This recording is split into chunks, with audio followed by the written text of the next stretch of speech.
Ito naman, senior installer.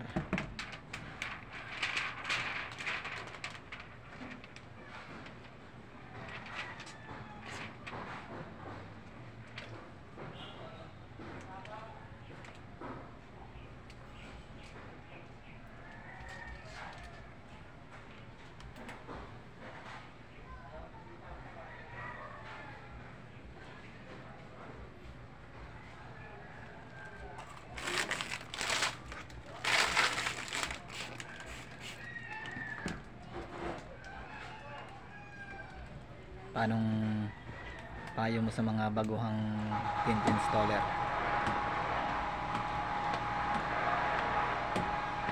Kailangan huwag magmamadali. Relax lang. At kailangan maging pulido yung trabaho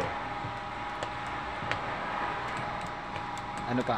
para maiwasan yung dumi at saka maputi. Dapat yung isip mo relax. Huwag kakabahan. Magkakabahan. Huwag isiping magkakamali. Kung isipin mo, magawa mo ng maayos ang trabaho. Huwag mong isipin yung mga nandiyan sa tabi mo, na nanonood. Huwag ka matakot. Kayang-kaya mo. Huwag mong isipin yun na makasira ka. Ang isipin mo na mas lalo ka pang matuto. Mas lalo mo pang ipag-andoon pa. Sa mga gustong mag-aral naman mag-tint. Sa gustong mag-aral ng tint, huwag kayong matakot. Madali lang basta desidido ka. Kailangan pursigido ka na matuto.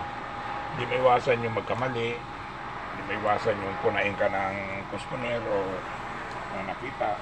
Sige lang, hindi lang. Bukas makalawa sa kakatry ng try mo, makukuha mo rin yung tamang standard ng pagtatrabaho at saka yung quality ng pag-tint makukuha mo.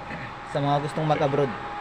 Sa gusto naman mag-abroad, kailangan sigurado ka na dito sa sa kakayahan sa pagtitin. Kasi pagdating doon, iba na doon. Walang magtuturo sa iyo, kanya-kanya na doon. Kaya kailangan pag galing mo dito, marami ka na, marunong ka na talaga. Kasi makaka-experience ka pa ng amo na mahigpit, pagbayaan ka, wala sa iyong manggagabay. Kaya ngayon, pag may problema, siyempre, napapadali. Kaya lang dito pa lang dapat eksperyensado ka na. Marami ng sasakyan na nagawa ka. Kasi iba-iba yung iba-iba yung sasakyan, iba-ibang unit, iba-ibang proseso ng paggawa. Pero isa lang naman talaga ang technique. So kailangan malinis. Yun ang pinakasekreto. Yan ang pinakasekreto ng pag-install ng tint. Unang-una, relax.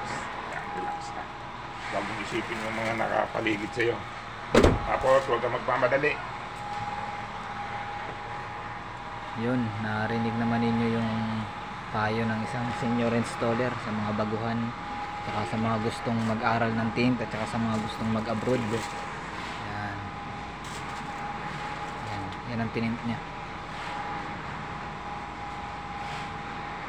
Sabi nga sa Matthew 63, unahin mo sa Matthew 6:33, unahin mo mapabilang sa kaharian ng Panginoon Diyos.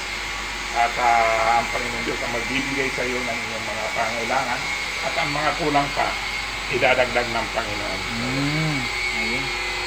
Life verse pala ng ating senior installer, Matthew 6:33. Unahin daw natin ng kilalanin pa ang ating makapangyarihang Diyos. Kung ano man ang mga desire mo sa puso mo, mas madali mong ma-achieve dahil may Panginoon kang laging tumutulong sa iyo. Yun lang mga katinted, payo ng isang legend, payo ng isang senior installer sa pagtitinda.